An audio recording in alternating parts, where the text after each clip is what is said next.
down on me. Ooh, yes, I wish it would rain, rain on me now. Singing some Phil Collins. What y'all know about that Phil Collins?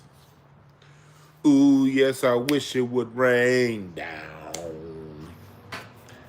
This rain kind of came out of nowhere. We just finished this police chase and then that shit started coming down. Splacow.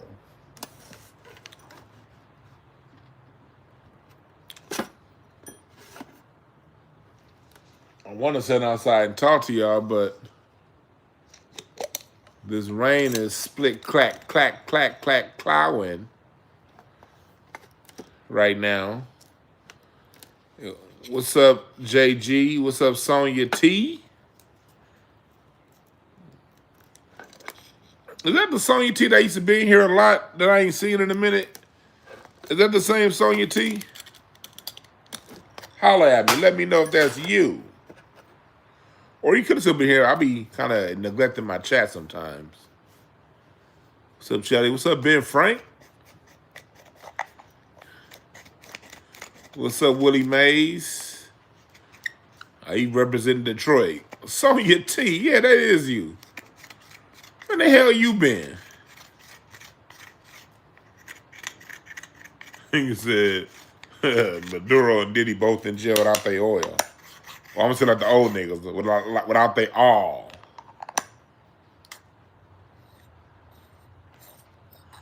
I'm gonna do a show on gospel music pretty soon because I've been putting together this documentary on the connection between gospel music and Black American culture for about a little over 2 years now, and it just hasn't been coming together the way I want it to.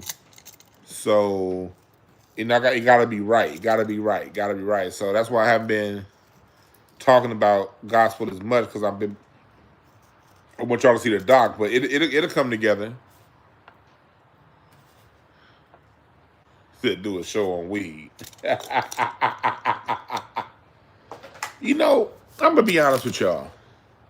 I like doing shows on specialty topics, like what I did earlier. But them things don't get many views. You know, like when I talked about earlier, the YouTube algorithm wants you to talk about something that's really inciting or something that's trending. And me talking about the Monroe Doctrine and comparing and telling y'all this whole Trump move is about reinforcing the Monroe Doctrine, YouTube don't really like pushing shit like that because it's too on point. They're gonna push the videos that got everybody talking about oil, everybody talking about the obvious. But the stuff when it comes to a cultural context of how America works, they don't really like pushing those videos. And so as a content creator, I have to understand that there's certain things, well, I do understand that. Thank God I make money outside of YouTube. And so since I make money outside of YouTube, I can afford to spend time talking about topics that won't necessarily play well in the algorithm. You know, I can afford to. But if I depended on this for money, I wouldn't talk to you niggas about that shit at all. I'd be like, rage bait, boom! But I'm a jack of a lot of trades. So thank God for me, there's no one avenue my money can be cut off. I can talk about what I talk about because I have so many lines in which I make money. So I do that because people like Sonya T, Ben Frank, POV Alaska, Mr. Smoke, I know that y'all gonna be around regardless what I talk about. So I do that shit because it needs to get put out there. And that leads to our topic tonight. It's always about race. It just started raining out of nowhere too, man. And Rocky ain't even had his night walk yet.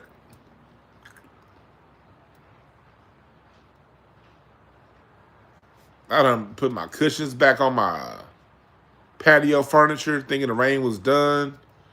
I put the cushions back on my patio furniture. Now the rain coming down again. Fuck. What's up, Thiz? Um, but so let's break into it. This is sort of what we talking about right now. It's always about race, and I'll do some take some questions from y'all later on. The reason why I'm having this topic is this. I'm reviewing Glasses Malone's video earlier today, and this is gonna be the full topic tomorrow. So some of these things I'm gonna repeat tomorrow, but for the most part, tomorrow's gonna be completely the way I have it set up. It's gonna be 95% different than what we're talking about tonight. But some of those themes will come up again tomorrow. It's always about race. This is why I say that. We live in a world that race is not an optional thing to deal with. In life, if there's an obstacle that's there, my point of view is the best way to beat said obstacle is through dealing with that obstacle directly. It's like if I know that, just say you're in a marathon. Is it okay to say, hey, this is just another race? What if the person that's preparing for this race is preparing for a 400 meter, a 400 or an 800 or a 5K? Wouldn't it be best that you understand what kind of race you're in for before heading into a race? Am I running a 5K, a 10K, a marathon, a 100-yard sprint? The more you know about the race, is it a steeplechase? Because, you know, the steeplechase has an obstacle course. The steeplechase, you're going to run around. You're going to jump over that stupid ass. I hate the steeplechase, too. That race is just dumb. Like, where in the hell did this body of water come from? We run around the track. Now I got to jump over this stupid-looking ass hurdle and jump into a puddle of water. Who in the hell decided to put a puddle of water in the middle of an Olympic stadium? I'm sorry, I digress. But would it not be in your best interest to say, okay, we're running a steeplechase. You're going to have to hop over this stupid-ass hurdle. You're going to have to run through this water. And these are the obstacles that are in front of you. Wouldn't it be best that you know what kind of race? Are you running hurdles? Are you running a relay?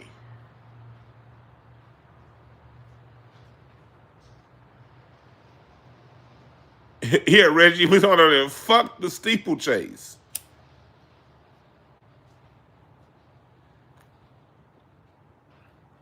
You know, but you got to know what kind of race you're running if you want to be successful in said race. And in not just America, in the world, we have a race problem. The world sees race. And you cannot dance around it. I was watching the video, and again, we'll talk about this tomorrow on the show in greater detail. This part when I talk about the video. But on the video I was watching, the good brother, and I don't know him personally, but I was watching the good brother Glasses Malone's podcast, and he has a co-host, and his co-host was saying that he doesn't talk to his children about race.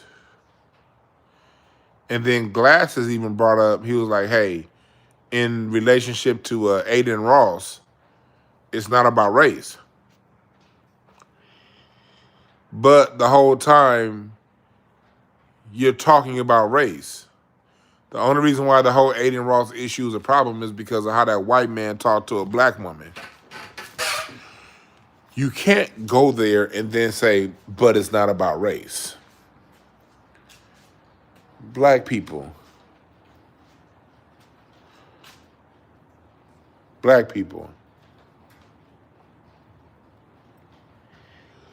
You said the steeplechase was about designed to simulate running, chasing down runaway slaves. Well, I can see that. Black people, especially black men. No, I won't say especially black men because black women too. Black women, you're the teachers. You're the one that teach the culture. Black women teach culture. Black men, we teach protection. The man, not as all this is all races. In all races, men provide, protect, teach how to deal with the outside world. The mothers, the feminine aspect teaches culture. And race is part of the culture of the world.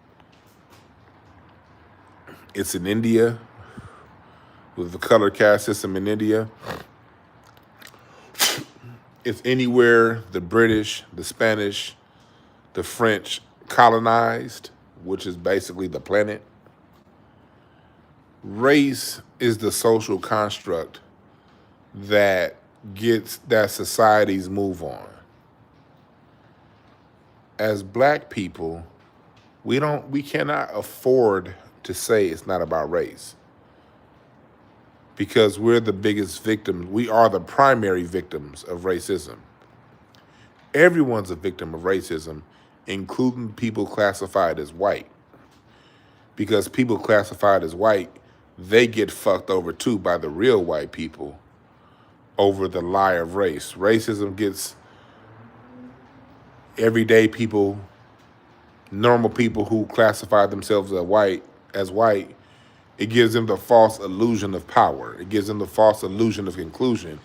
It gives them the false, that's why you see these people who classify themselves as white being so angry right now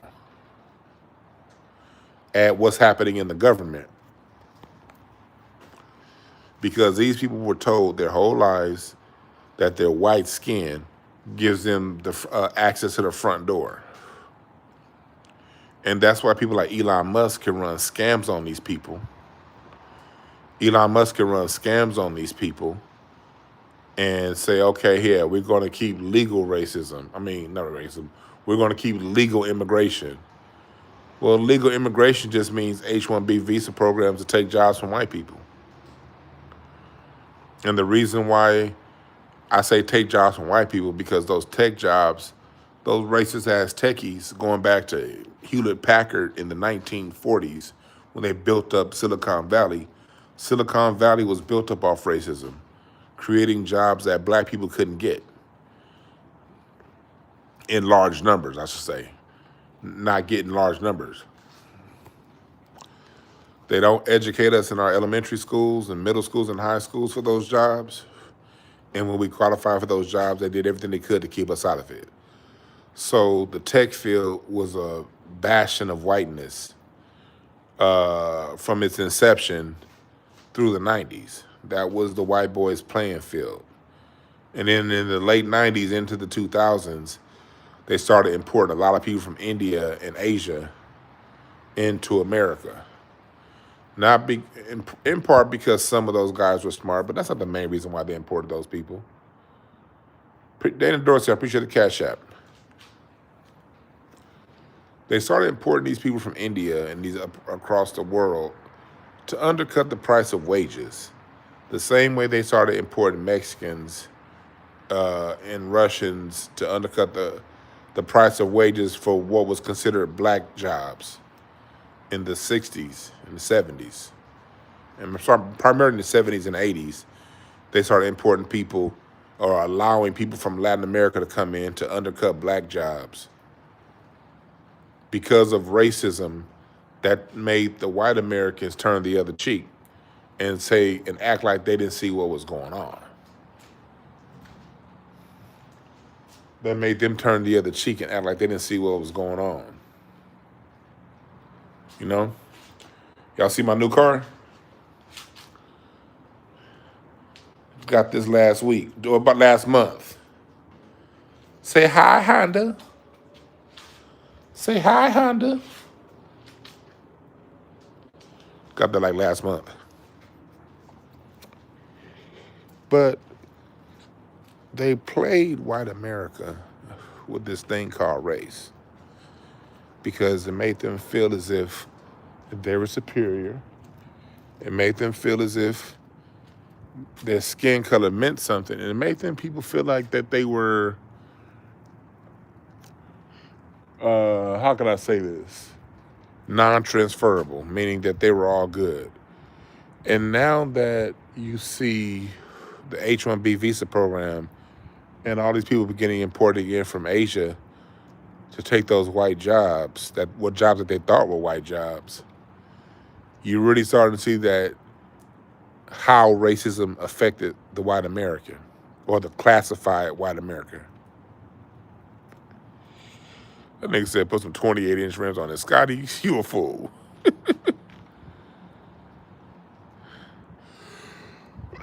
Yeah, the longest I've ever had a car is 4 years.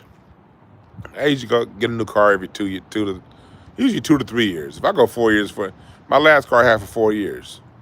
I usually don't keep a car that long because I drive so goddamn much.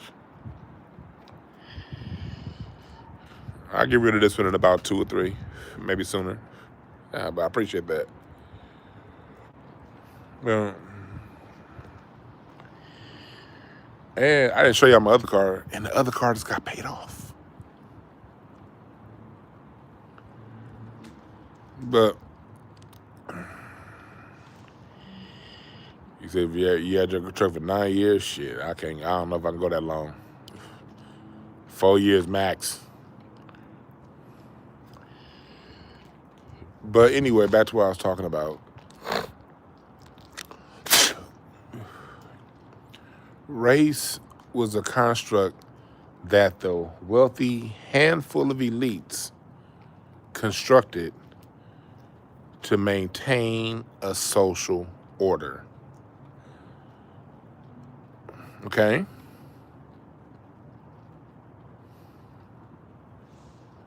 Hell yeah, LA is hell on cars. So you cannot ignore the social order of the country you live in. Let me say that again. You cannot ignore the social order of the country you live in. It's the reason why it's called a social order. Things are in order. When racism happens, when people act racist, that is the order. The reason why that is the order is because it keeps all of us down on the bottom fighting over nothing at the end of the day for the handful of wealthy elite to maintain power.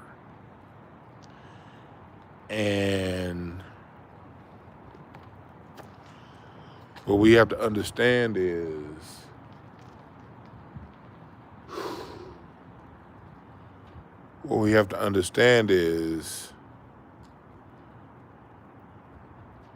let me see. Yeah, upset the established order, introduce a little bit of chaos. Right. And in the government's plans, like Operation Chaos, if you've ever looked that up, with Charles Manson and all that stuff, race was a central component to even Charles Manson. His whole thing was making people think that the Black Panthers were the ones that were making those murders. And what you see is the lettered agencies allowed Charles Manson to roam and keep murdering, even though they knew he was murdering, hoping to start a race war.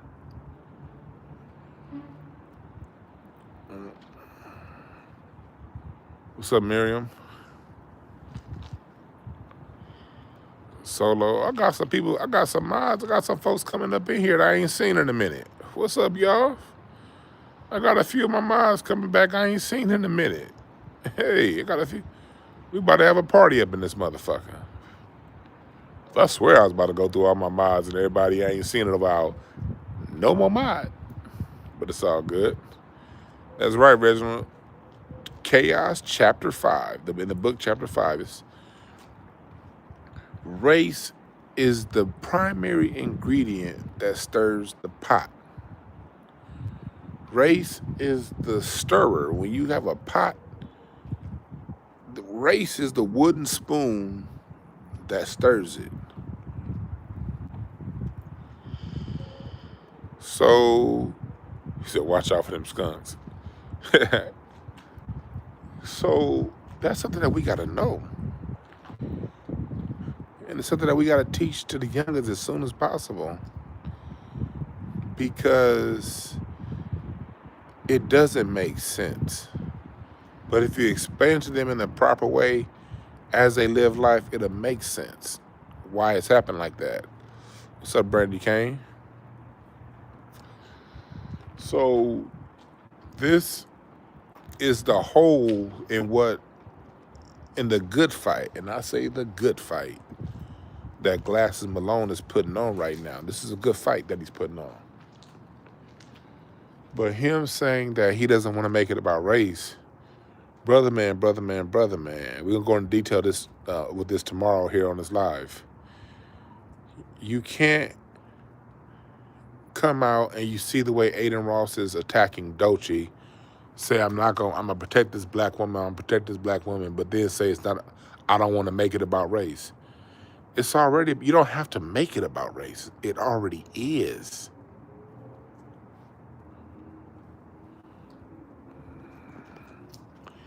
You're not making nothing about race.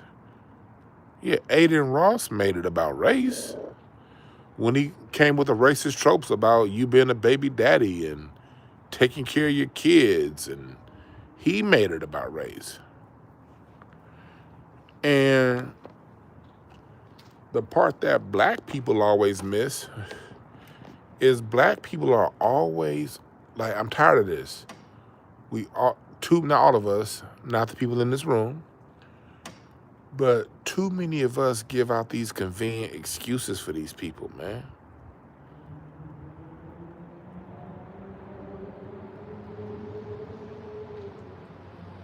It's all right. It's all good, Solo Brown.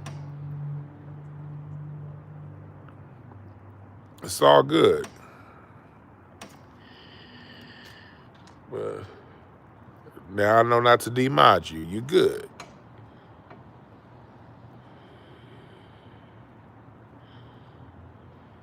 Yeah, that's what he did, Brian. Glasses did talk about defending Mexicans using the N-word. And he also talked about academics, saying that academics is black, and not understanding that academics classifies themselves not as black, but as Jamaican. And when it comes to this thing called race, you have to listen to what people classify themselves as and respect it. If somebody comes to me and says that I'm LGBTQ first, not black, that tells me that even though as cool as we can be, when it comes down to politics and the political agenda, that person is going to choose LGBTQ before they choose black. I have to know that. If someone says that they're from Barbados and I'm Barbadosian, where the fuck you call it, Bayesian what do you call people from Barbados? Barbarian? I don't know the fuck. What do you call people from Barbados? But if you identify, not saying you don't have respect, because you should have respect for your family lineage and where you come from. But if you say, I'm not black, I'm fill in the blank, Barbadian, okay. If someone says, I'm not black, I'm fill in the blank, that fill in the blank is what they're going to put first when faced with pressure, when faced with political ideology, when faced with how they make their money.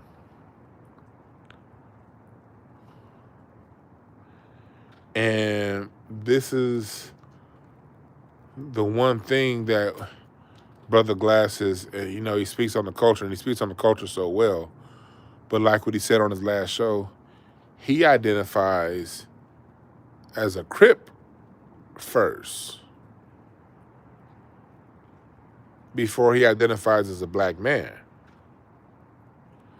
Brandy, did you hear Glasses say that too, or am I tripping? Brandy Kane, am I tripping?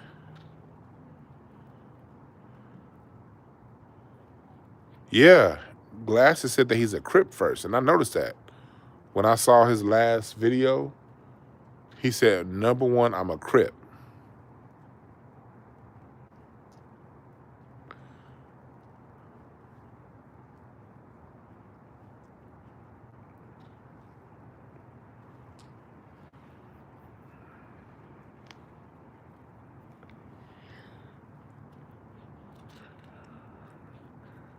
And there's nothing wrong with being a Crip. I'm not one of the people saying you shouldn't bang. None of that.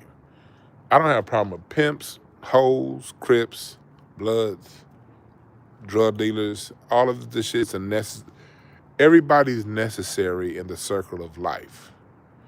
In the circle of life, especially we live in a pimped out country, when you live in a gangster country that pimps its people, you're gonna have gangsters and pimps within the country. That's just natural. I can't go around saying, well, shouldn't nobody? Look at what the country just did. The country just gangster Venezuela. So if you live in a country that just says, okay, I'm gonna wake up today, go over to that country, and take their president, that's gangster shit. So, being said, we're gonna have gangsters within the country. This is a gangster nation. Neely Fuller says that's why Brother Malone and black people got to go back and study Neely Fuller. Neely Fuller is a person that literally wrote the book on race, will tell you that white supremacy is a gangster operation.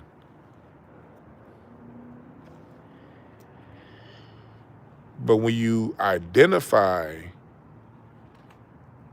as a gangster first, what that does is that's a way of delineating yourself from the group. So when you're a gangster first, but then you defend Doechii because she black, that causes confusion. You're right, Brandy, it's a cop-out too. That's a cop-out. And unfortunately, too many LA, this is why I've always had an issue with the gang class of LA. Your delineation isn't helping. It hurts. Because you're not going to see a Hell's Angels say that they're a Hell's Angel before they're white. I'm with you, Solo. I'm with you.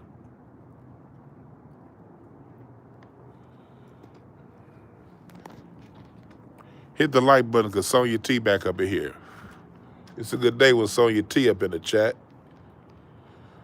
But Brandy, because you from LA, me and Brandy went to middle school and high school together. Brandy know everybody. She knew Nipsey. She know Kendrick. She's an amazing rapper herself. But unfortunately for Brandy, she couldn't get inside the whole NWA camp. And the only way you get blown up out of LA is if you go work through somebody that was with NWA.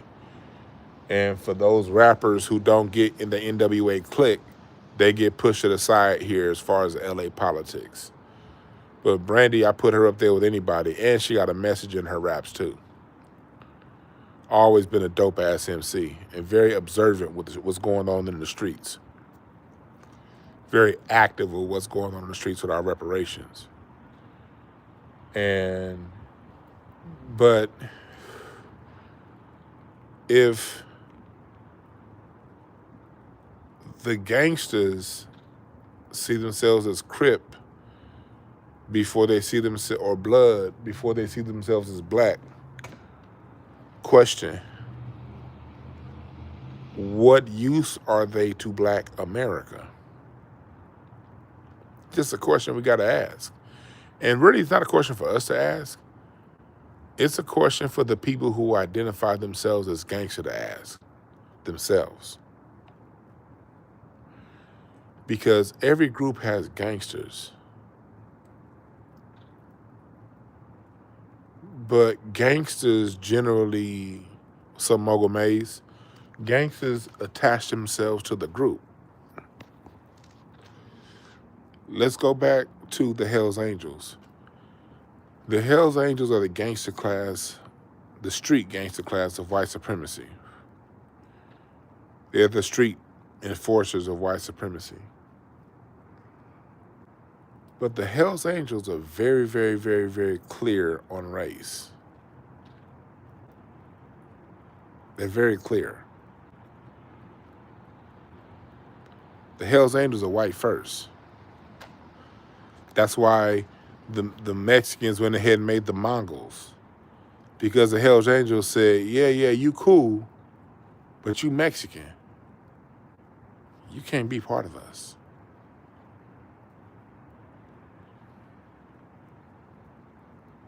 And so the Mexicans had to make their own shit called the Mongols. And because the Hells Angels are very clear on race and racial hierarchy, yes, they kill each other. Hells Angels kill each other all the time because they're drug dealers. What happens with drugs? When you're dealing with drugs, illegal activities, people are going to die. You're right, there are no black Hells Angels. Hells Angels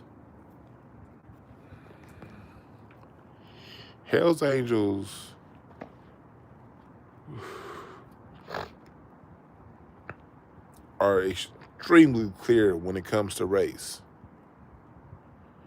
So when they're done fighting each other, they know who to rally and rally against. Remember, it was the Hells Angels that Drake used to beat up Rick Ross and his people. Drake is half and half. But if you look at some of the attire that Drake wears with Hells Angels has gear for people who aren't official Hells Angels, but they side with the Hells Angels cause. You can be black, Latino, anything else, and wear the associate gear of the Hells Angels. You can pay the Hells Angels to do services for you. But the Hells Angels, to be very clear, there's no way if Drake had an issue with Morgan Wallen, a white artist, there's no way Drake's biracial ass could have paid the Hells Angels to harm Morgan Wallen. If they're going to harm Morgan Wallen, it's because Morgan Wallen owed them some drug money, not because this nigga paid them to.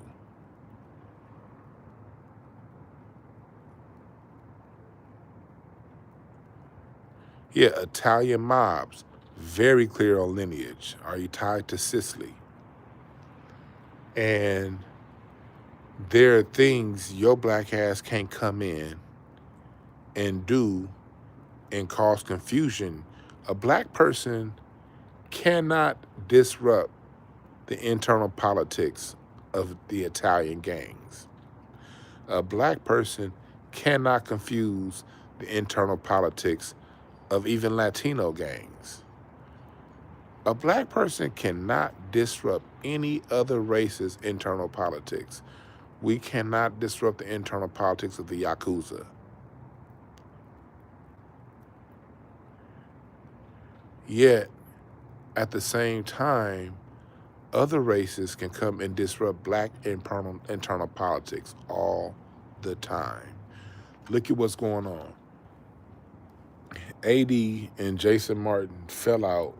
And although I criticized AD, and I'm only being critical of AD, Glasses, Malone, because I think these are very useful, very, very useful people in Black America. I think these are some ultra talented, amazing podcasters, and bigger than podcasters, them brothers is fathers, man. Y'all know how I feel about kids, man. I'm all about that generation getting that shit right. I dedicated my life to that. And I think that these are two solid brothers. I really feel that way. I just disagree with their point of view when it comes to race on some of this stuff. But look at how Jason Martin and AD fell out over a white boy. appreciate that, Miriam. That's why let's just play devil's advocate and say Jason and AD were running the play. Let's just say devil's advocate and say, hey, that was just a play for clicks. Even that would be crazy and stupid, because why would you show people who hate you a weakness internally?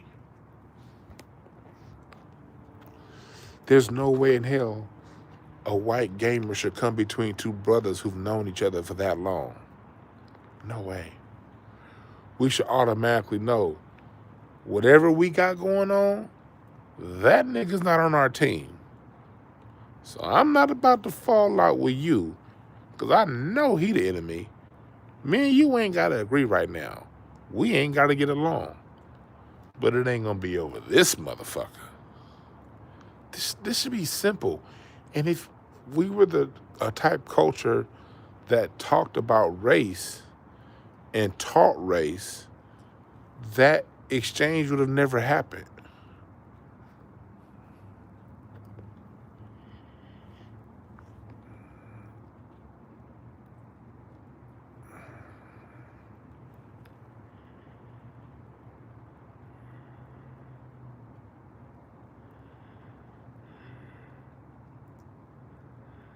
Rikers is Q says, what's your favorite color? My favorite color is that dark band under your mama's titties. That's my favorite color. That dark meat where your mama fold her titty up. That's my favorite color. All right. Now back to my what I was talking about. Yeah, similar to Leo Cohen. Leo Cohen was able to come between Public Enemy. Leo Cohen was able to come between Rockefeller.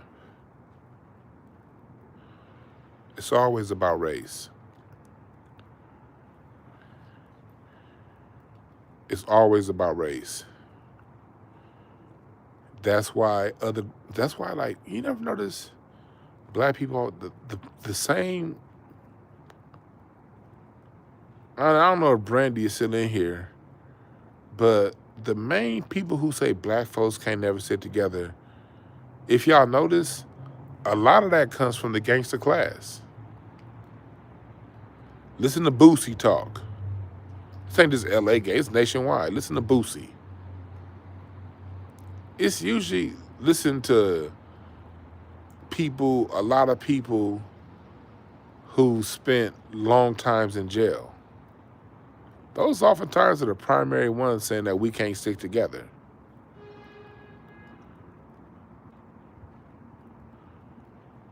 Am I lying? Am I wrong?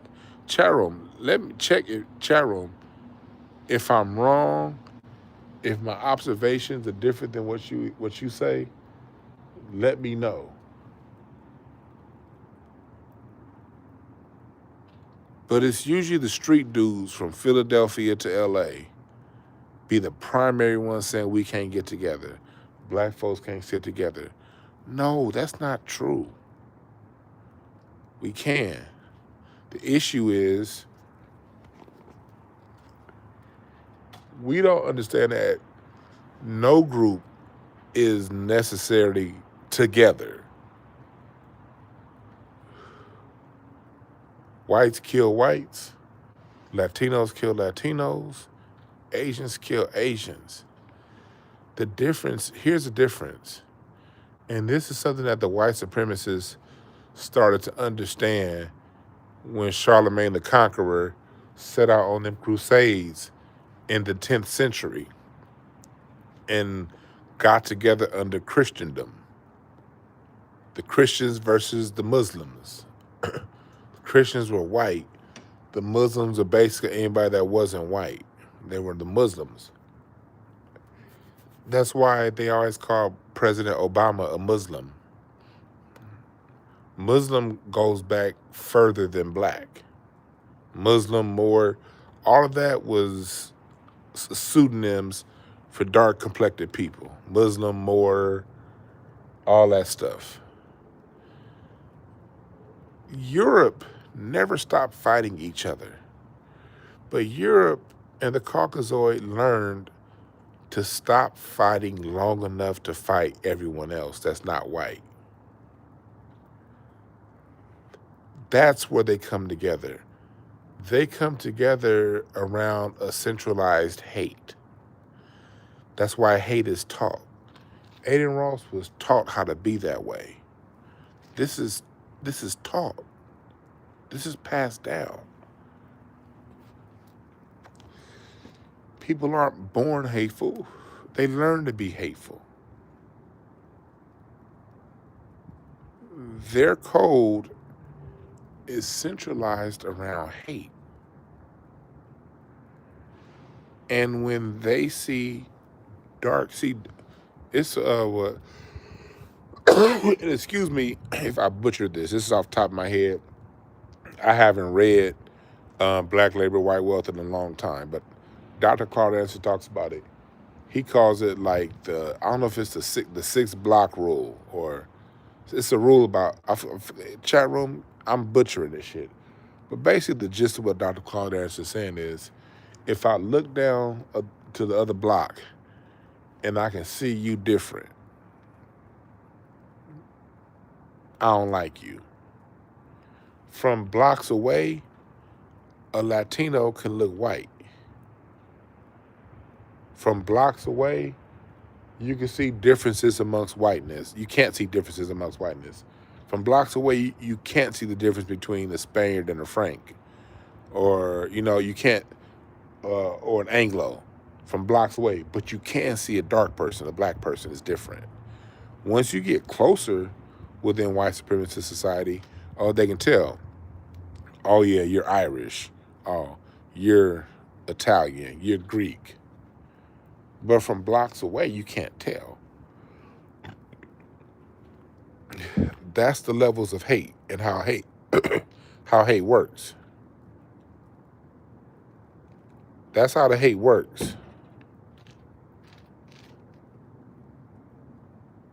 And their togetherness, their unity is built around a centralized hate of you. I need black people to understand that.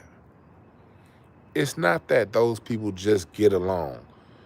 Puerto Ricans hate Cubans. Mexicans hate El Salvadorians. Light Mexicans hate dark Mexicans. Norteños hate Sureños. It's just Sureños hate each other. They kill each other all throughout.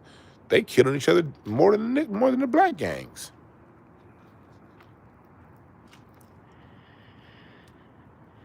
Your blackness is the rallying point.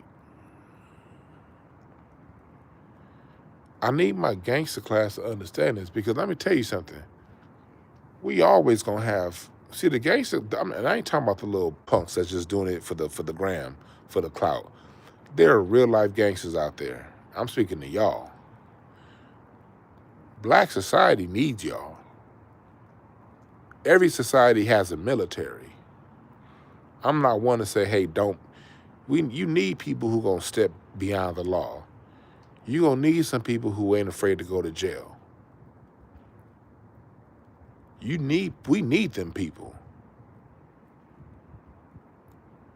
We need people who don't give a fuck and they're willing to crash out of a principle.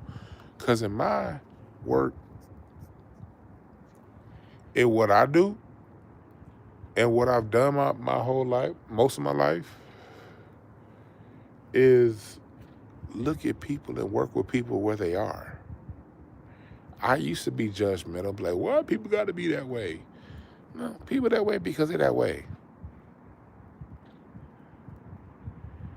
And we need people who are like that.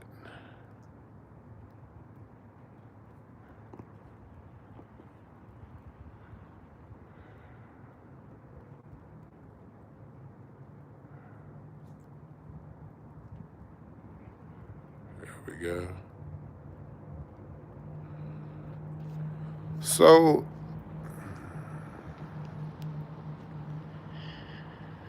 Do I believe that some black immigrant groups supported black American gangs? Possibly.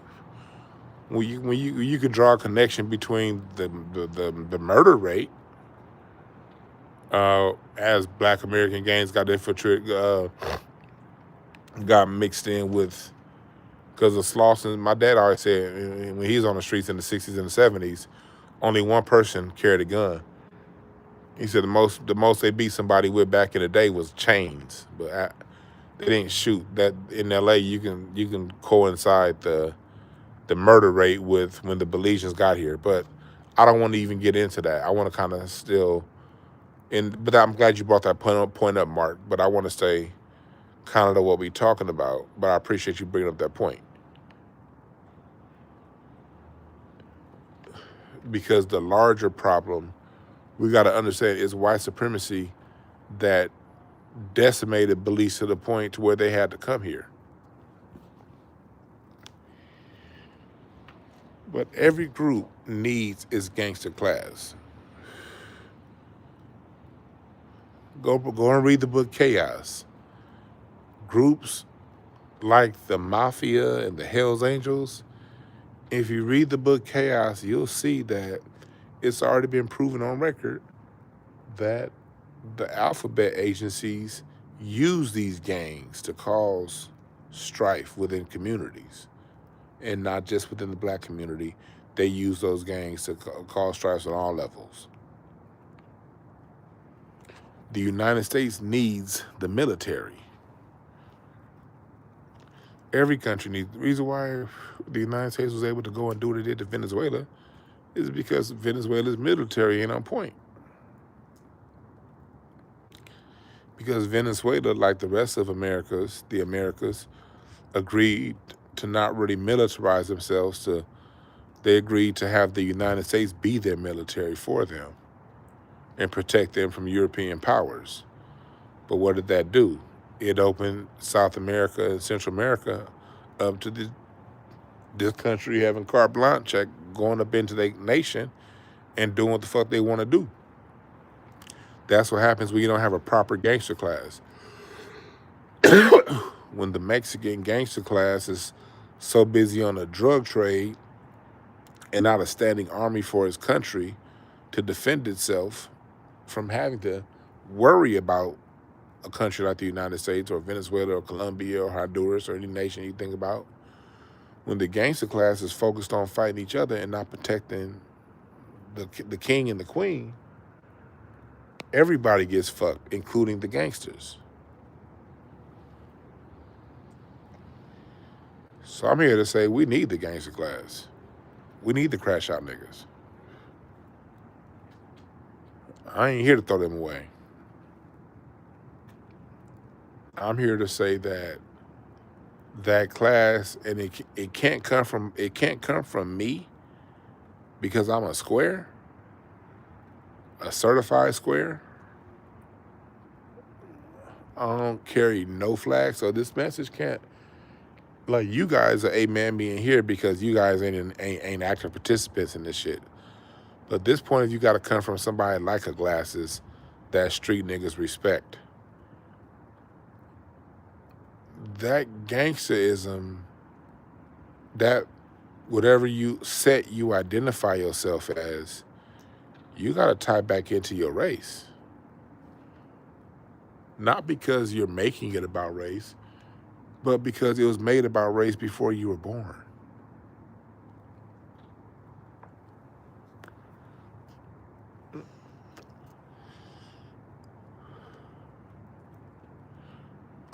See,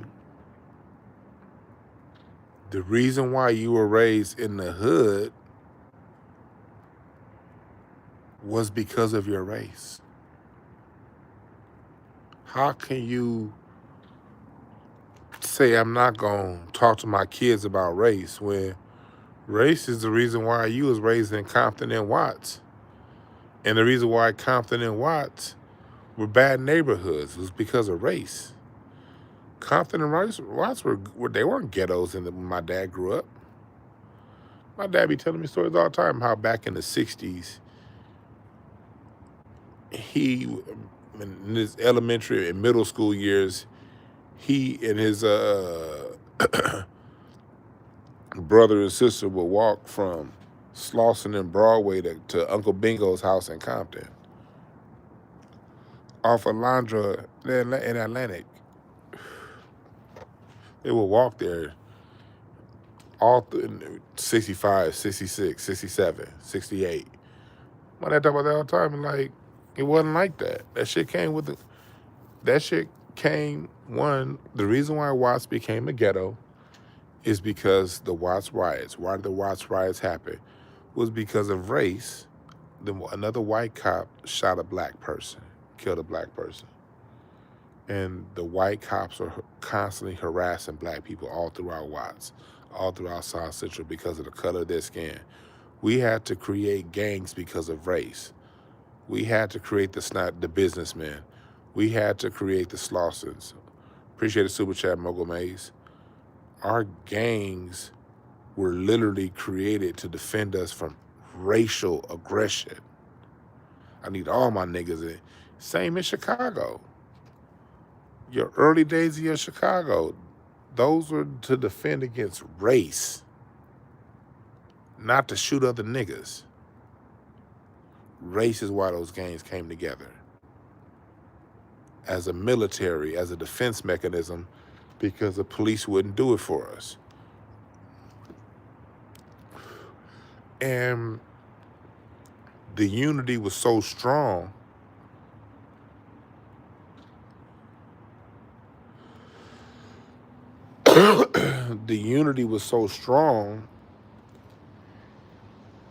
that when there was racial aggression, we as a race couldn't take it no more. And so we let them have it. And letting them have it in 66, what that did was it led to a brief period of respite. It led to a brief period to where UCLA, jobs, a lot opened up for black people economically. And school became free and cheap. Music, like at that time, my father-in-law, Mr. Carmichael, he told me 67, 68, he enrolled in a music conservatory. He already learned how to play in church, but he enrolled in a conservatory to learn classical and learn arrangements. And all of those beautiful Michael Jackson arrangements and Commodores and Atlantic Star, and all those beautiful string and horn arrangements came at a time school was cheap and free for black people. And that time happened because we fought back. Our gangster class stood up for us and said, fuck it, if I'm gonna crash out, I'm crashing out on you motherfuckers. But racism said, you know what? We're not gonna give these niggas what they want.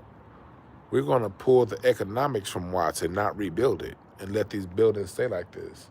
See, and what people that come from the streets will say, well, that's us doing it to ourselves. Stop it. Let me tell you why. Because when white people riot, they riot too. There was a damn day-long riot in Manhattan Beach just a few years ago. These motherfuckers riot and burn buildings down because their college football team won a game. Here's the difference. When they riot because of the color of their skin, the neighborhood gets rebuilt immediately. America is a rioting nation. The draft riots by the Irish, because they rioted because they didn't want to go to war, punks. America's always rioting, so I don't want to hear nobody saying, well, if we just don't burn our businesses down. Shit, every race burns some shit down in America. This is a gangsta-ass country. The difference is when the white people burn shit down, it gets rebuilt immediately. what they did was they just basically economically deprived Watts. They didn't invest in Watts. The city council didn't allow certain businesses to come into Watts in South Central LA. I told y'all the story of my uncle, Uncle Michael, who was an eye doctor, and all throughout the 80s and the 90s, he tried to get an eyeglass shop in South Central LA, and the city council wouldn't allow him to. If he wanted to open up a burger stand, he could do that. He could open up a barbershop. He could open up a wings, some chicken wings and some ribs, and smoke shop. But he couldn't open up an eyeglass shop. This is why the gangster class got to come talk to some of us squares. What the gangsters don't realize is this. Y'all grew up on the same streets as the squares. The squares got a point of view too. But you so in your world, you don't see. The squares grew up saying the same shit y'all saw. But instead of getting involved in it, we said, ooh, I'm come over here and I'm going to go out there and see the rest of the world. So we don't have a lot of the trauma that y'all got. We ain't got a whole bunch of dead homies. That's why you never hear us saying dead homies. Now we got people that we knew that died because we knew a lot of the same people y'all knew that died. To him, he your dead homie that you did some dirt with. To me, that's the nigga I played basketball with. But it's the same person. That's the hood. That's what the gangsta niggas don't realize. We got some of the. That's your dead homie, but that's my cousin.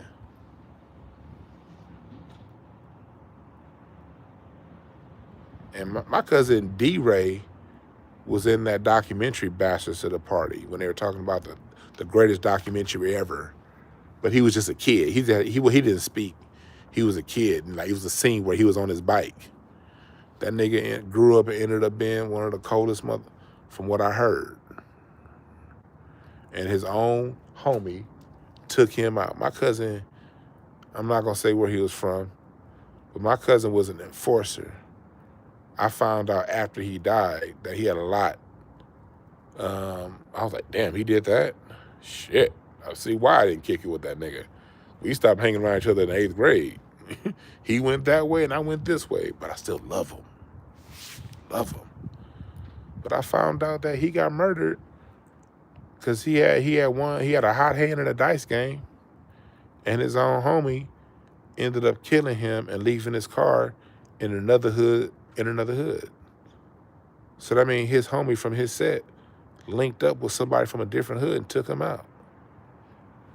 So, I gotta check around me.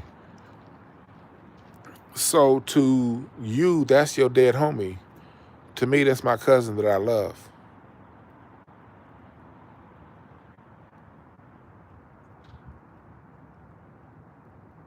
Appreciate that, Brian.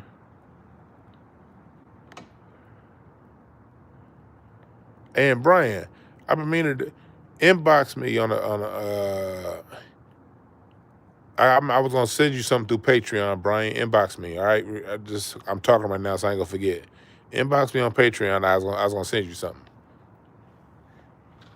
And for those of you who are waiting for your reports on Patreon, give me a little minute. My system is down right now.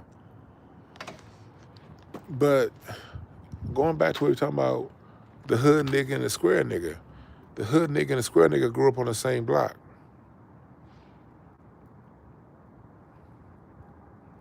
And we have experiences with this world that don't include going to jail. The square had to deal with the white supremacists head up, not in prison. The square had, when you were going around, the gangster realized that school was bullshit. So he, did whatever he did. The square realized the school was bullshit too, but we stuck through with it regardless and said, you know what? I got to live my life a certain way, so I know this is bullshit. But the square had to learn how to operate within the system. And so the square has a different view of the social dynamic. The gangster is always seeing another black man as the problem. The square sees the black man as a problem, if it can be a problem, but the bigger problem is this professor. See, those of us that went to college, like I went to college, so the gangster dismissed the college nigga, thinking that we capitulate to the system. No, the square realized when I was at Cal State Northridge, where that police chase was earlier, that damn, every time I write, I was a damn good writer in college. I love classes where I had to write essays and explain myself. The square realized that, damn, when I write my essay about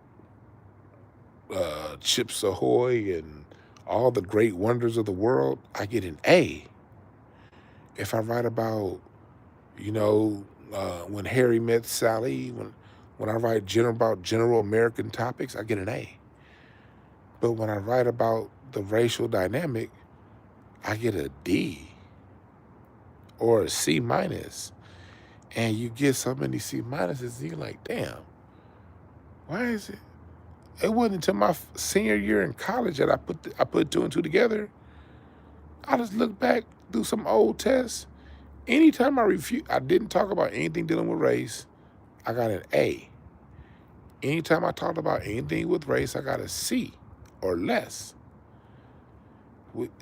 Us squares kept bumping up against this thing because we did it right, quote unquote. I got the degree. I never went to jail. I never even visited anybody in jail. I never plan on visiting anybody in jail. You go to jail, you don't exist to me until your ass get out. Shouldn't have got your ass in there anyway. But we had to go on that job with the degree, with the experience, and still get passed over for that Mexican because they said we want bilingual preferred, but the job that we dealing with is internal. It ain't even no Latinos they gonna have to talk to. This is an office job. They don't even talk to customers. Oh, but they speak anyway. And they younger than you, don't got your experience, and because they bilingual, they get paid 20 grand a year more. That's what the square's saying. When y'all talking about something, oh, it's okay, man. The Mexicans is the homies too, man. They the homies too. Yeah. They can be socially on the streets. Yeah, they the homies. Yeah, cool. What about that job, though?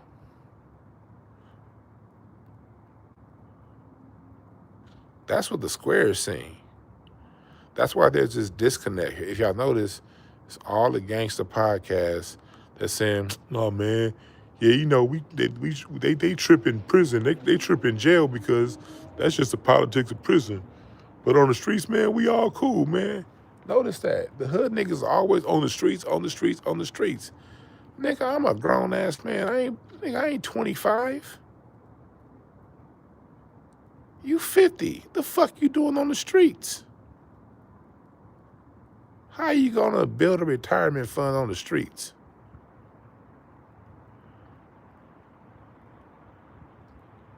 Nigga, if you guys don't get your ass into the real world,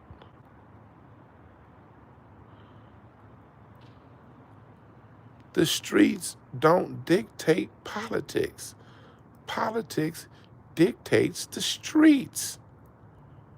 I need my hood niggas to understand that with love and respect. Because again, the only way we gonna get through this thing is when the streets and the squares link up. That's the only way this shit gonna work. It's not gonna work when the streets and with the streets and the squares are disconnected, it ain't gonna work.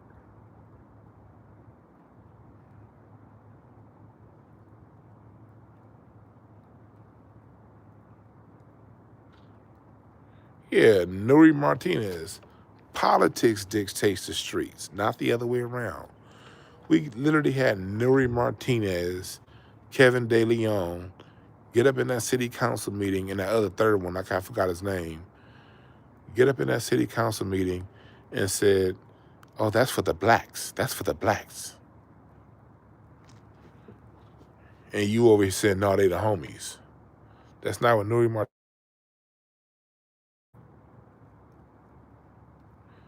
Did y'all see that list that Donald Trump put out as far as people, the people on welfare? You got people in Columbus, Ohio, black folks in Columbus, Ohio, is talking about how they couldn't get no rental assistance because all the money was sucked up by the Somalis. Here in LA, I'm gonna need my gangsters to understand this. You niggas need to listen to a square. Don't get mad, get smart, listen. There's something we have in LA and across the country, all across the country. It's called Section 3. What Section 3 is, it collects money from businesses and from tax revenue from other parts of the city, and it reallocates that money to the hood, to develop the hood. And that was supposed to go to black people. Section 3 was supposed to be money for black people, for us to invest back and get in our businesses, in our own neighborhoods. But that word minority came in. And going back to the city of Watts and why Watts is fucked up, when Section 3 came in, that Section 3 money went for Asians to open up businesses. That's why every store you go, that went for the Indians to open up gas stations. That's why you don't own and control your neighborhood. Not because we don't stick together. It's because money your grandparents fought for is going to other races to build businesses in your community. But you don't know that if you running around and thinking about some nigga with a different hat is your enemy. You never took time to learn that part. Because you ain't taught to a square. You think that coming together with other black people is bringing hoods together. The world is bigger than a hood, nigga. The hood is a reaction to a social condition that you were put in based on your race.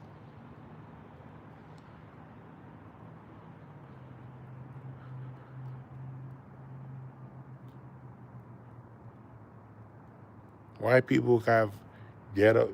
Here's the difference. You know where white people live? I mean, poor white people in a city like LA? They give those folks small adjacent cities like Hermosa Beach, and they'll stick a trailer park in that motherfucker. If you're a poor white person, you don't have to get banished to the hood. You still could be in a resource-rich area. You just gotta live in this trailer park over there. People don't even know. Before if y'all look at the Palisades fire, right there in the Palisades fire, there was a trailer park right there on the beach, prime real estate.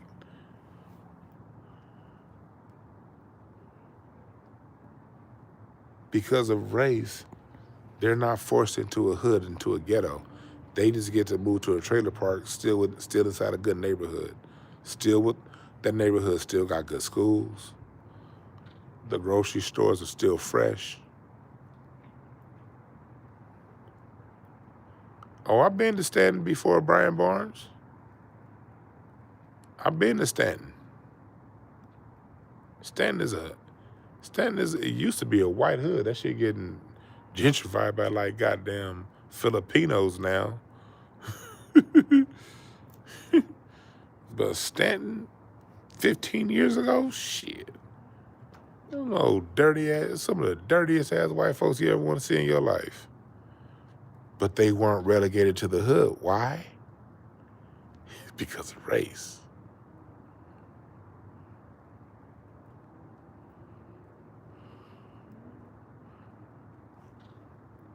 All this shit's about race. You're in the hood because of your race, period, point blank. If you're lucky enough to have parents that made a lot of money and moved to Ladera Heights, lucky you. But everybody ain't gonna have parents that can move into Ladera Heights.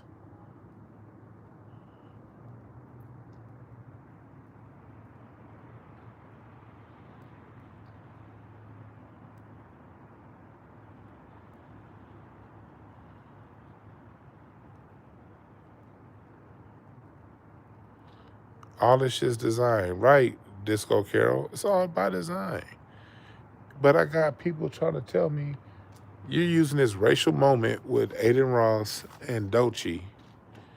You're using this racialized moment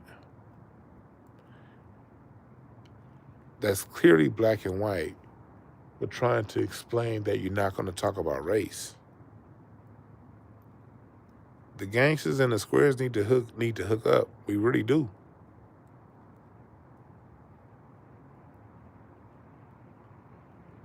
The gangsters and the squares stopped talking in the 60s and 70s. The last time the gangsters and the squares had any sort of relationship was the 70s,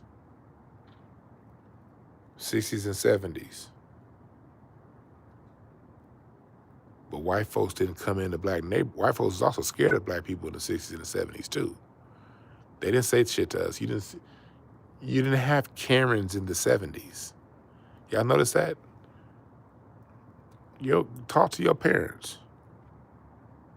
Your parents will tell you, white folks are scared of us.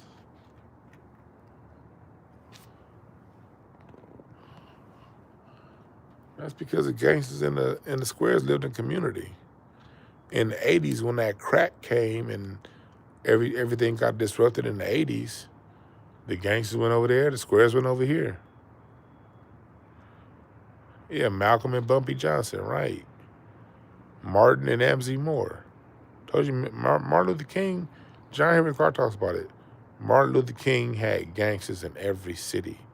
Detroit, Memphis, Montgomery. Everywhere ever since that beating he took in 1955, after that, Martin Luther King had gangsters in every city. Yeah, a lot of black men moved to Cali because they killed a white man in Texas or Louisiana. A lot of black men moved to New York because they killed a white man in South Carolina. That's why we always had nicknames. You never knew nobody's real name back in the day. You called him Peanut. You call him, that's why you got names like Ray Ray and Peanut. And because if something happens and somebody got to get down with one of these white supremacists, and Peanut might have to move. Peanut might have to leave in the middle of the night. That's what we had. My uncle's son. He did something in East Texas, I heard. Overton, Texas. And he had to dip up out of there. Junebug, right. So when the police came and asked the kids, do you know where Leroy Johnson is? None of the kids and nobody knew who Leroy Johnson was. They only know Junebug. So that made it to where the police couldn't track Uncle Junebug down when he had to handle business.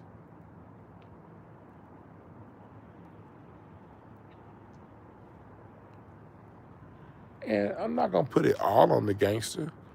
In the 80s, this started in the 70s also, really the 60s. But you had a lot of black people like here in LA moving west in the 60s, moving to Ladera Heights, moving to Baldwin Hills. And it goes back before, this shit goes back to before slavery, during slavery. You had the Negroes that are too good for the common blacks, you know? And as black folks got government jobs and started getting higher paying jobs and moving into better neighborhoods like that, you had a lot of black people who thought that they were too good for the gangster. And a lot of people who was hella hood, y'all felt this particular resistance from the square. And part of that is, let's just be honest, you niggas be bringing a hell of a lot of drama, and niggas ain't trying to have all that shit in their life. But we still gotta call a spade a spade. A lot of people who weren't of that ilk, who were of a different pedigree, the Bill Cosby types, looked down on the hood nigga. Think of the Bill Cosby of the 80s types. They were better than. It was a lot of stay away. it was a lot of Stanleys on Friday. Go back and watch Friday. Remember Stanley? Stop standing on my freaking lawn. Stanley, that's who Stanley represented in Friday. So there were a lot of Stanleys who made the gangster class feel less than when they were around them. What needs to happen is those of us who were squares and played it straight, we got to understand that we're no better than the gangster class. Everybody's playing their role. We all just playing a role. And one role ain't better than the other. An upper class person is no better than a lower class person. We're all just playing a different role. And we're all locked in this prison of white supremacy. So we got to humble ourselves, those of us who aren't of the streets. We don't need to throw the streets away. We need to listen to what they have to say. We need to have a conversation. Both sides need to listen. Both sides need to speak. But at the same time, I need the gangster class, especially the gangster class of the West Coast, to understand that you niggas been talking for like 30 years. It's just gotten way worse. Nigga, when the riots happened, they done put Jerry Header on you niggas, and you niggas done got soft. Nigga, we ain't had no riot, nigga. We ain't had no resistance. You let Mexicans say nigga. God damn. You niggas we done lost R&B for you niggas to get all the record deals. Oh, he's a gangster? Give him $1 million and give him a record deal. We done got niggas like the game forced down our throat at the expense of Bilal. You niggas is talking to Adam 22. God. Y'all done had the mic for like 30 years. We ain't seen a straight-laced, heterosexual black man with 2 black parents that stands for himself, his family, and his community on TV in 30 years. By 96, it wasn't no more Kamala. It wasn't no more Khalid Muhammad. It wasn't no more Farrakhan. It wasn't no more Dr. Welsing. It wasn't no more Scheherazade Ali. They could no longer get any kind of nothing on TV. No Leonard Jeffries. You couldn't get no John Henry Clark. We're coming up. I gotta do a show this year on the 30-year anniversary of the Telecommunications Act. We're on the 30th anniversary of the Telecommunications Act this year. I'm gonna do a show on that on the anniversary of it. What's up, Brooke?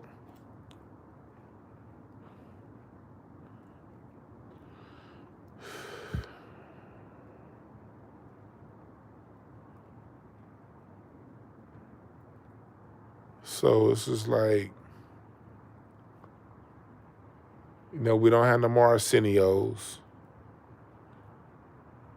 The voice of the black man has been silenced for 30 years now. We either get some, it's in February, yep. I'm gonna do a 30-year anniversary show on the 30 years of the Telecommunications Act. As a matter of fact, I might do a series that's gonna be I'll do some on YouTube, but I'll go really in depth on Patreon. That's what I'm gonna do for the Telecommunications Act. I will do some stuff on YouTube, but I'm gonna do some stuff with Dr. Randy Short and other experts, whoever else I can find, on Patreon. So look forward for that in February. But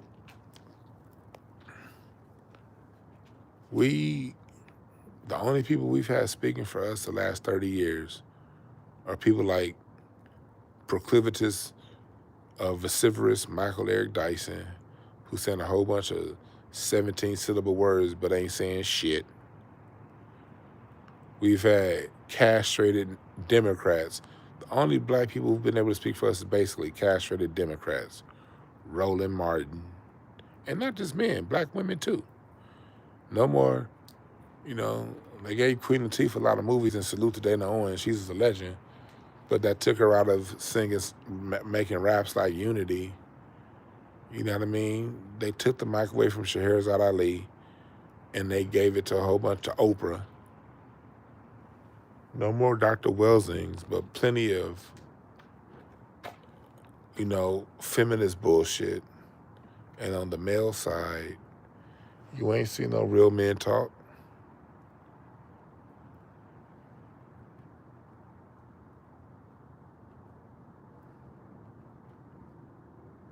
You ain't seen no real men talk.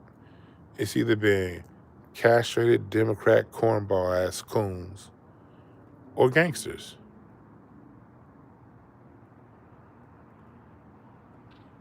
Not the 70% of us black men with our head on straight that didn't steal from nobody to get ahead.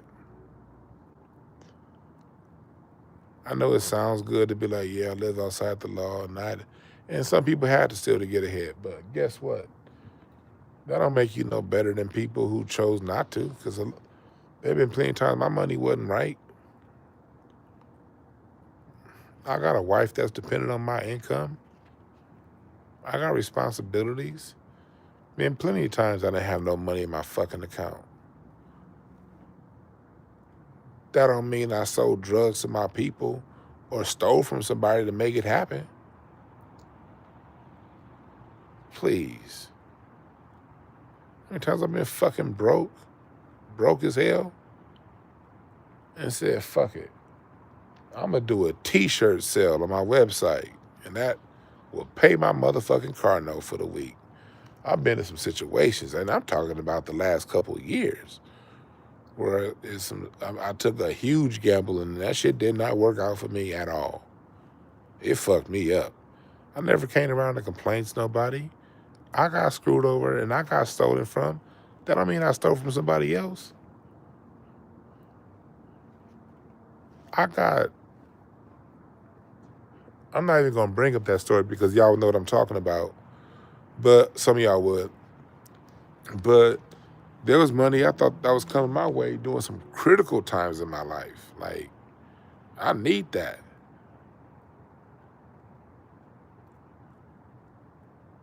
Like, I need that. Now I'm not gonna get that. Huh?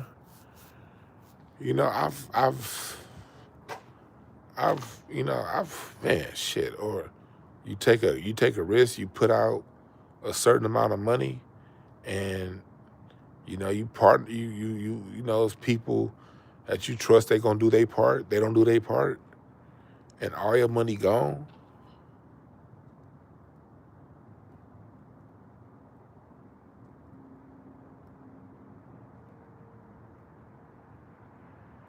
Yeah, you have to file bankruptcy behind Street Nasty Entertainment. Appreciate that, the absurd. Yeah, I've had to file bankruptcy before. Man, I don't have to file bankruptcy. I remember one house that I bought. It's a house I used to kind of flip property, and the last property I flipped, my own business partner screwed me over. Black. You ever come to me and hear me say, man, you can't trust black people? No, that nigga screwed me over. Black people didn't screw me over. He was a dickhead. I still didn't go rob nobody. I still didn't sell drugs to my people. So sometimes when I hear y'all be telling me, man, people end up in situations, Nigga, I paid for my college diploma, my college degree out of my own pocket. And once I paid for that college degree, you know what I realized after I paid for my college degree? Gangsters. You know what I realized? That degree wasn't worth shit. I couldn't get a job with it. I went 13 months without a single paycheck I'm working a commission-only job. The housing market's collapsed. I'm working my ass off, but none of my loans are coming through. Denials and these Alt-A loans, the subprime market crash. I'm working, but nothing's coming through. I have a degree, and I can't get a job with it.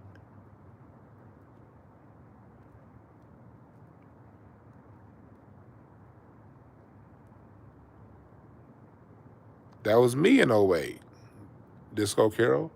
So you know what I did? I worked that commission-only job, and I became a fucking nightclub security guard at night. Rolling up to this nightclub security club gig in a $68,000 Audi A6 that I had bought because times was good 2 years ago. Bought it brand new. I'm sorry, $58,000. I'm up this $58,000 Audi A6 that I bought during good times, having to work nightclub security to pay the motherfucking bill.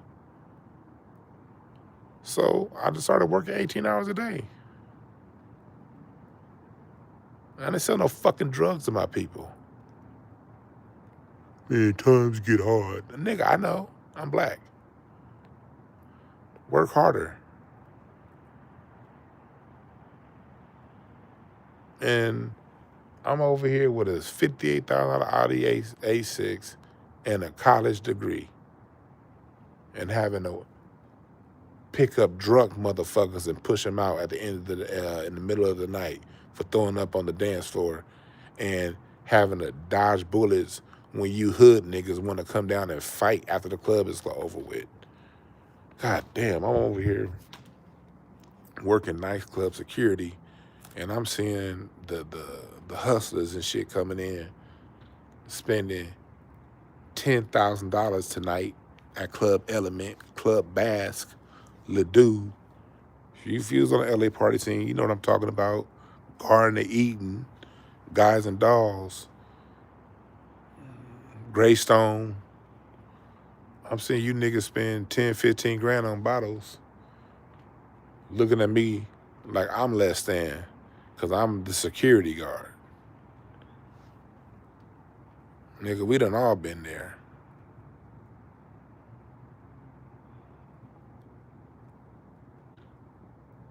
You ain't special, nigga. That's a condition to being black. That's a condition to being an American, low key. But it's a double condition to being black in America. Still didn't sell drugs to my own people. Right. Kenneth Berry in the chat. I met him when he was at he was working 95 hours a week, right?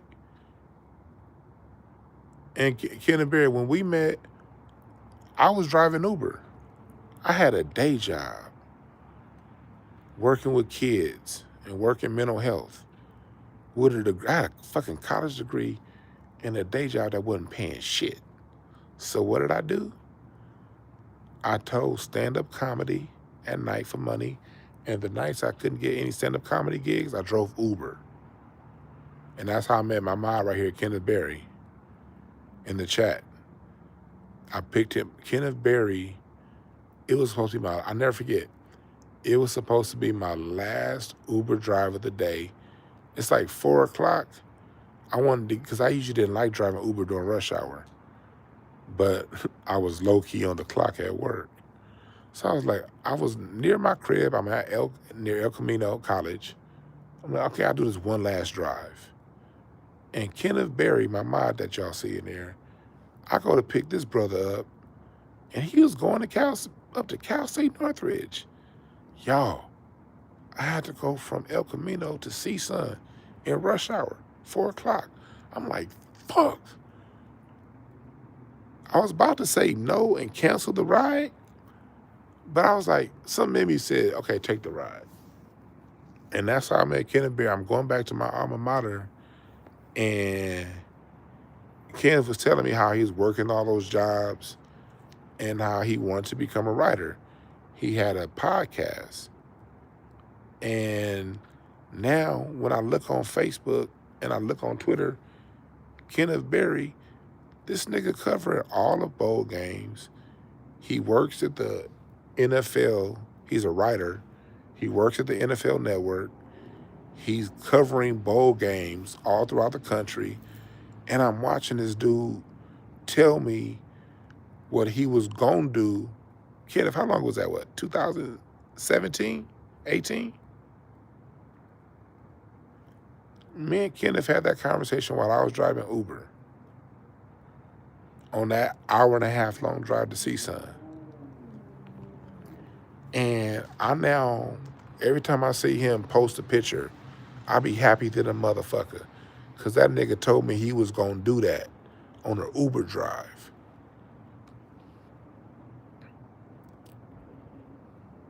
(2019). That's somebody in my chat right now. We from the same city. We grew up on the same street the gangsters grew up on.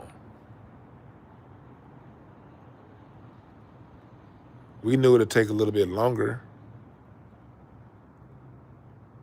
but we didn't hurt not one hair on one black person's head to get there.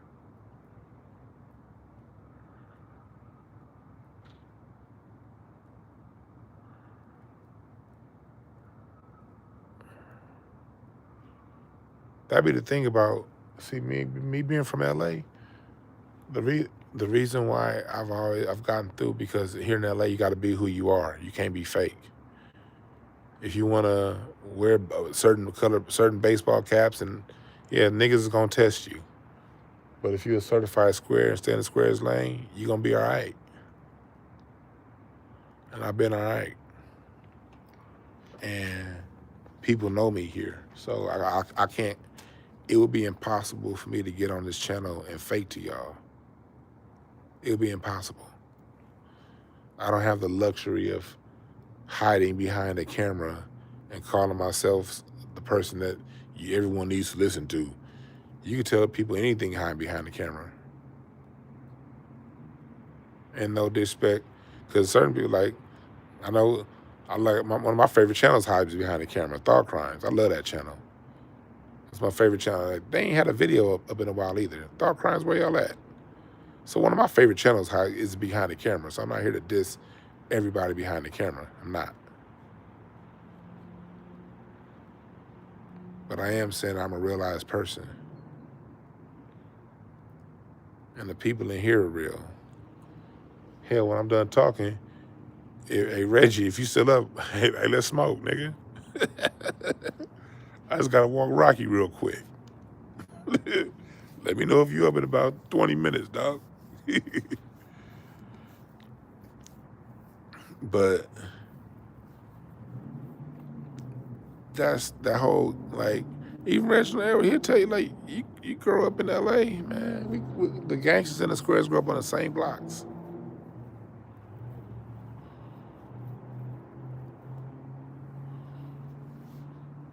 For sure. I'm about to get off here in a couple minutes, and I'm gonna let Rocky go take a shit, and I'll be down there.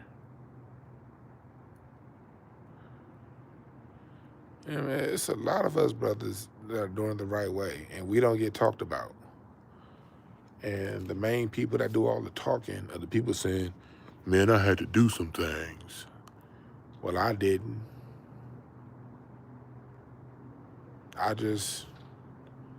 Nigga, I spent my college years, I've always been a hustler, man. I've always been a hustler.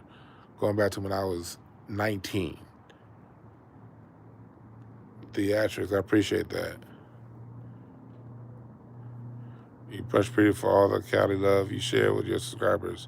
Granddad lived in Watts, moms, and spend summers out there. Salute. Yeah, man, like, going back to when I was 19, I played the drums in church. That was one check. I worked at the bank, Washington Mutual Bank. I did loans on the side.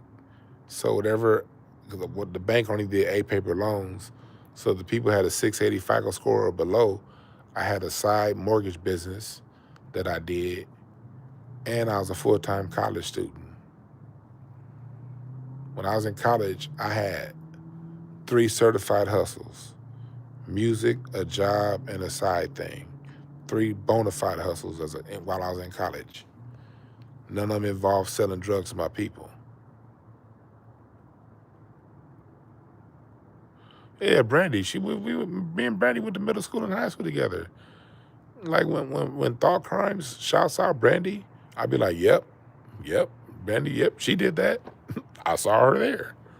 You know, like Brandy, Thought Crime. I love the way Thought Crimes be shouting out Brandy. Everything Thought Crimes say Brandy did, I promise you she did. I promise you. There have been times I was driving down the street and I would just see Brandy and I couldn't pull over. Oh, there go Brandy. She right there. I'm Crenshaw 40. There go Brandy. Let me keep rolling. I mean, I would run across Brandy at Knott's Berry Farm, nigga. Like, so when Thought Crime shouts her out, they ain't lying.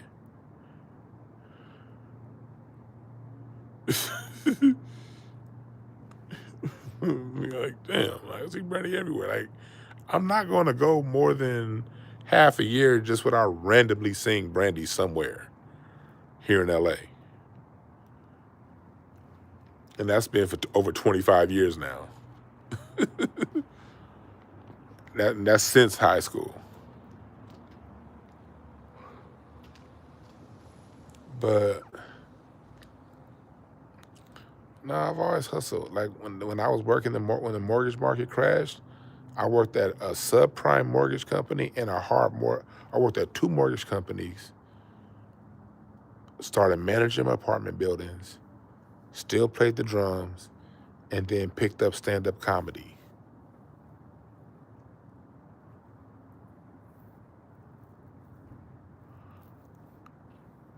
You know, even now, look now. I do my YouTube shit, but I talk all my shit on YouTube because if YouTube ever got taken away, I'd still be fine. Why? Because I took my business working with kids and flipped that into a consulting company.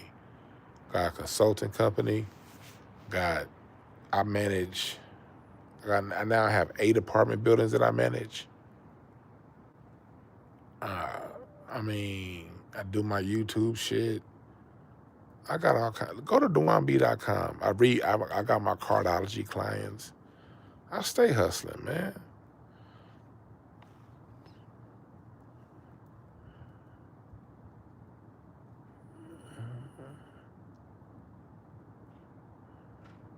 Stay hustling. But I don't hustle my people.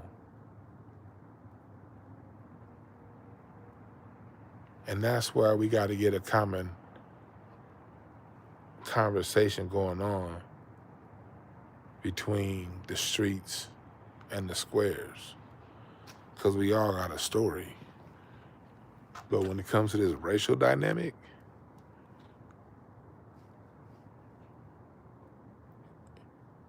y'all be missing the point. The streets be too often be missing the point. It is about race. Race is why you're in the hood and not in a trailer park in a good neighborhood. Because of race. Race is why your school was created to teach you how to hate yourself.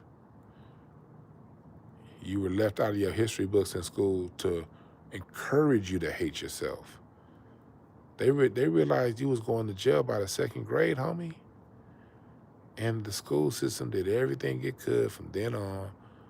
Things like giving you an IEP, putting you in special education, painting the colors of the school walls, some boring color that didn't engage you, dumping in racist, white supremacist teachers of all races to usher you into a life of criminal behavior because of the color of your skin.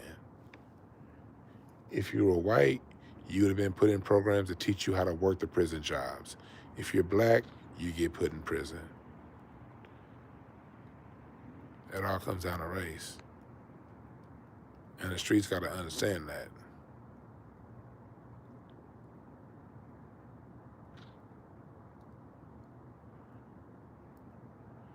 I'm going to get up out of here, y'all. We're going to be back at it tomorrow. We're going to break down that conversation tomorrow. This is kind of a precursor to tomorrow's show. I didn't plan on talking this long.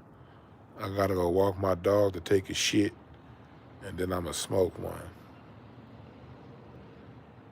Appreciate y'all for being here. Go to DwannB.com on the Patreon. Patreon, we about to get back active this week, all right?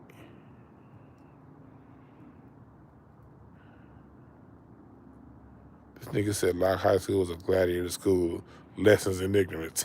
you did not lie with that. Ain't no way in hell I went to Locke High. But yeah, I appreciate y'all for being here. Let me walk my dog and go smoke. I'll holler at y'all.